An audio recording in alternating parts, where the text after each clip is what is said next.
time to make another video, but damn, the table is a complete mess. Well, that is what happens when you have too much to tinker with. Well, let's focus on this thing back here. Well, what is that exactly, this huge box? Well, this is a 6-in-1 workbench, as I like to call it, which I built quite a while back.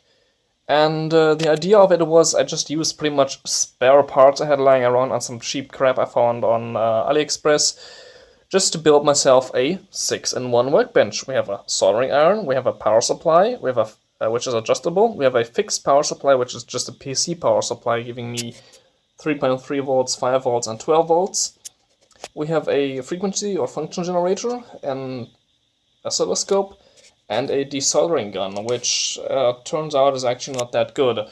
But the dirt cheap one you can find on AliExpress for like 20 or 25 bucks online there is even better than that, but oh well. Since I had all that lying around, I just kind of combined it into one and added a frequency generator and a very basic oscilloscope to this thing. So, well, actually there's nothing really that wrong with it. It works just fine and I pretty much use it on a daily basis. And it suffices pretty much exactly for what I need it. Now, there are a few issues. First of all, the adjustable power supply. That's pretty much just one I had lying around.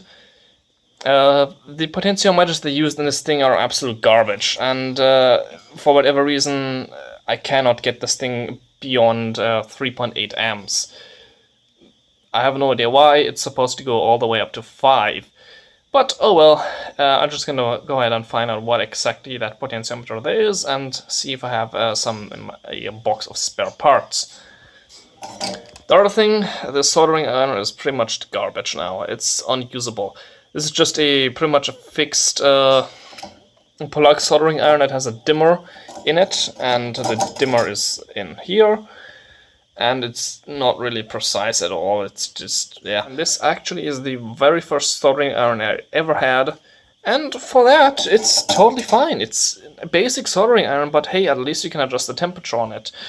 Now, these things are also pretty darn cheap. I mean, I found another one of these for like 15 euros. I mean, yes, I could have just swapped out the tip on it, but the problem is they changed the size of the tip with this thing, because I think the heater element they used pretty much just ran out of stock. So they decided to upgrade it, even though it looks pretty much identical. This thing has a little bit more power than the old one. I don't remember exactly. But yeah, it has 10 more watts, so it's 58 watts. Now this is a dirt cheap soldering iron, but hey, at least it's adjustable, and as a first soldering iron, definitely doable. And I mean, the idea of the workstation is just to do quick repairs, where you just need basic equipment, and that's gonna be just fine. Just something you can have standing on your desk and not have 6 devices all for one very simple task. Which is annoying, so I just pretty much thought, hey, I have this big case from an old stereo, which was used in a hotel and broke, and it was actually broken beyond repair, with pretty much everything that normally breaks being alright, and all the stuff that usually never breaks being bad. So yeah, I pretty much ended scrapping all the internals, kept some things that were just fine, like the amplifiers and stuff like that. And then just decided, hey, let's smack all kinds of goodies in there and have something that's actually way more useful than just this big empty case. And something that I can just put on my desk and leave there and don't have to worry about it. And also it takes away a whole lot less space and a whole lot less cables. Yeah, of course it has fuses and everything. And I'm gonna clean up my desk. And then we're gonna have a look at this thing and swap out that soldering iron in there for this one here, which is more powerful and pretty much the exact same thing. So yeah. Since, well, with this tip, it's pretty much unusable. Let's see if we can get a close-up of that. But yeah. The soldering iron is, I think, way over 10 years old, maybe 15 years old. and it's the first soldering iron I ever had, and since it was just lying around, I thought, hey, why not just smack it in there, and since it's a cheapo iron, it works fine, but with you can't use it with this, and also there's the issue that the riveted part here comes loose because of the thermal expansion, and yeah, just fuck it and just put something new in there, since, well, the tip on this thing should look like this, and yeah, you will see that the things do pretty much look absolutely identical, but the thing is, since they changed the heater element in there, you can't buy any more tips for this thing. So yeah, it's pretty much just garbage now, unless I find something to do with the heater element that's in there. So let's clean up this mess and have a closer look. Right, that's already a lot better. Now I can work on this thing without having all kinds of crap in the way.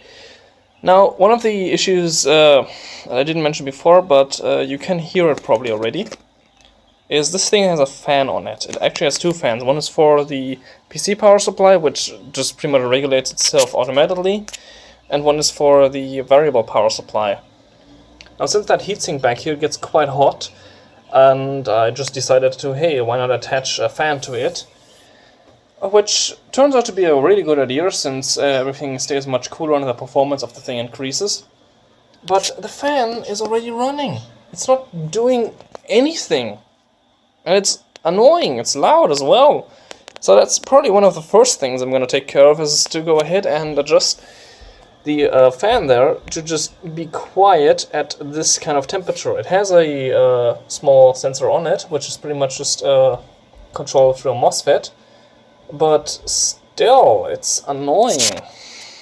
So yeah, let's get the lid off this thing and have a look inside. It's gonna be a fucking mess in there. It's actually not as messy as I had remembered it, but still, it's quite a bit of a mess. Fuses are back here, 4 fuses for various different components. And yeah, the thing to adjust the fan is that thing right there. Unfortunately, I mounted in there with the potentiometer facing down. Oops. So yeah, that's going to be a little bit hard to get there and adjust it. Oh well. But yeah, everything has its own dedicated power supplies, proper insulation and everything. The whole thing is grounded properly like it needs to be. Various grounding points in there, and they're all used, and it all goes to the terminal as well. I've actually taken this thing to work and had a proper test with it, with one of these fancy high voltage grounding tester thingies, and it passed. So hey, that's at least good. The main thing I'm interested in is that thing right here, and for that potentiometer I'm going to check my soldering and also the cables if everything is fine there. But it pretty much just seems to be the crappy potentiometers, because if I wiggle it, sometimes it will go to 5 and sometimes it just won't. It's kind of strange, so yeah. Now everything is held in with M3 screws, so it's all pretty much just a panel you can take out and swap out if needed. I tried to keep this thing as service friendly as I could. With, yeah, some things of course are glued in, there wasn't any way around that. And others pretty much are just all screwed down, so yeah, no worries whatsoever with that. So, you gotta be a little bit careful, because there are quite a few open mains voltage sections in here, especially if you go towards the soldering iron there, and the various mains power switches, of course. But, yeah, and I'm just gonna go ahead and try to get to that thing right there. And see if I can get the fan to shut up. Because that's really annoying. I mean, this thing is pretty much off. This is the off state. And the fan is already on. And its heatsink is pretty much cold. Well, that was a bit of a brain fart. I actually have a potentiometer right down there going outside that is there to adjust the fan speed. So yeah, working on this thing is actually fairly easy. Everything is just held on with M3 screws, and they're usually always the same type of screws, so replacing anything isn't really that big of a deal. So if you are patient with soldering or want to practice soldering, there you go. That took freaking forever. But yeah, I've pretty much had to expand all kinds of displays, all kinds of switches, just because I couldn't mount them to the front panel, because otherwise they wouldn't fit. So yeah, but there are no issues with the display, and the length I've used isn't too bad, really. But yeah, trust me, this took days worth of soldering. I think in total I spent about almost 3 days just worth of soldering, and spent an entire spool of solder on this, which is quite a lot considering it's a spool of that size. So yeah, I dug around in the potentiometer box a little bit, and I managed to find a 1 kilo ohm plastic potentiometer, and that actually appears to work just fine, and there are no contact issues anymore, or whatever that was calling. Just think that the potentiometer this company used was just absolute garbage, and they didn't really like to be removed from the unit it was in. So I'm going to install that one in there. Yay! There are no issues anymore. Yay! And it's still totally fine to adjust. So using a completely different potentiometer doesn't cause any issues whatsoever with this thing. That is awesome. Alright, I got the soldering iron apart, and surprisingly, the circuitry is actually quite a bit different in these, even though it's literally just dimmer in front of a soldering iron. But yeah, they just changed a few things, and this coil isn't actually present on there at all. Strange. Oh well. Interesting to see that after about 10 years or so, a few things did actually change in this thing. I expected it to be pretty much identical. Also, they have got some strain relief on the wires there. I don't know if you could actually really call it strain relief. But yeah, that's not present on the old board. It's, yeah, literally just solder onto the back, and the front has some holes that aren't actually used. In the case, since the whole thing is just pretty much held on with the potentiometer, which in terms of resistance, it's pretty much the same thing, but it's thicker. So yeah, I might have to drill up on that hole there. Well, time to get that old one out and get that new one in. But the problem is, I need a soldering iron for that. Well, good thing I have a third one. Alright, it's been about 20 minutes, and the new soldering iron is installed, like it should be.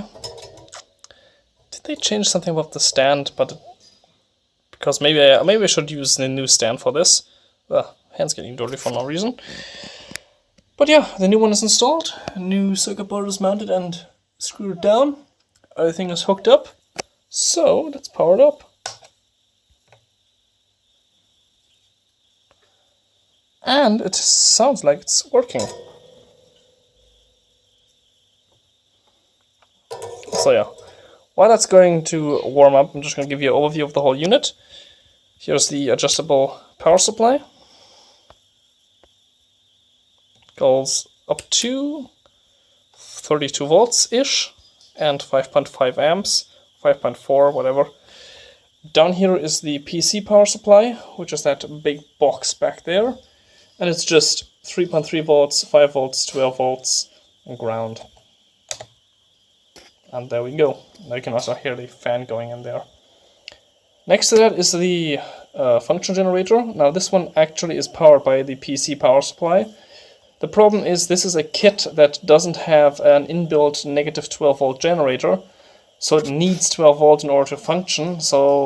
And also it needs 12 volts, it needs 5 volts. It's a bit ridiculous, but you definitely need a PC power supply or something like that in order to just power the damn thing. Here we have the oscilloscope. Just a kit from China, which is back there. And that works really well. It's also digital, which is nice, and it gives you quite a few information that's quite good to know. And the desoldering gun, which isn't that insanely good, and yeah, the tips for it are kind of crappy because they break really fast and are quite expensive. I actually managed to break their tips within less than 2 weeks when I bought the thing, and yeah, the company just said, yeah, we had some issues with the tips, so here you go. you were gonna get some replacements for free. Oh well, and even those start to bake really fast. So let's see. Yep, the soldering iron is getting hot. That's good to know. So now I can put the whole thing back together and call it a day. Yay! Right, we are all back together, and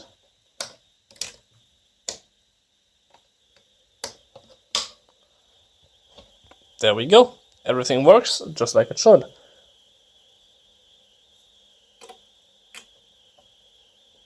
No more issues with that potentiometer for the amperage. And no more unnecessary fan noise. As well as now a awesome soldering iron. Yay! Even though it's a cheaper solution. But hey, it's a decent, cheap soldering iron, so yeah. Now, since I had this sponge from the soldering iron and this metal plate, which is there just to make the base heavier so the thing won't fall over all the time. Since I have these things left over and I don't really want to throw them away, I thought, hey, maybe I just make a soldering stand just for the sponge itself, since I don't actually have that. And yeah, you could use pretty much any sponge that you want. You would just have to cut it to that shape. And yeah, also, it's not going to flop all around the place, since this is it's not that heavy, but I'd say maybe 100 grams or so. So yeah, that's definitely gonna work. Piece number 1 is completed. And I've actually gotten the tolerance so tight down that I didn't even have to glue the metal piece in. It just literally sticks in there and will not come out. That's perfect. Yay.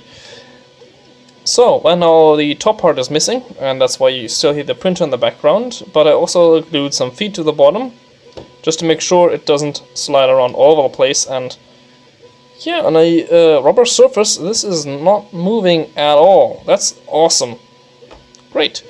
I'm just gonna wait for the other print to finish, glue that one on top of here, and I should have a really nice solder sponge stand. The second piece has been finished. I added some glue, so now I'm supposed to just stick that on there. Give it a little wiggle just so the glue spreads nicely, and done. Now I've got my soldering sponge. Make it face the nice way up, and oh, perfect. It fits in there absolutely perfect. Yay. Now, I also have this section up here. The metal thing was a little bit bigger than the sponge itself, and I had some space left over, and I thought, hey, why not just make a stand for the tips? Oh, it's a bit of a tight fit. Just have to drill those holes open a little bit. Maybe I got the tolerance a little bit too tight on that. But yeah, that fits together really nicely. And I now have a proper soldering sponge with some holders for the tips. Awesome. Yeah, it appears my tolerances were a little bit too tight, but after drilling those holes open a little bit, the tips fit in just absolutely perfect. So well, there's just one last thing left to do with the sponge. Ooh, right, you are in for a treat. Here we go.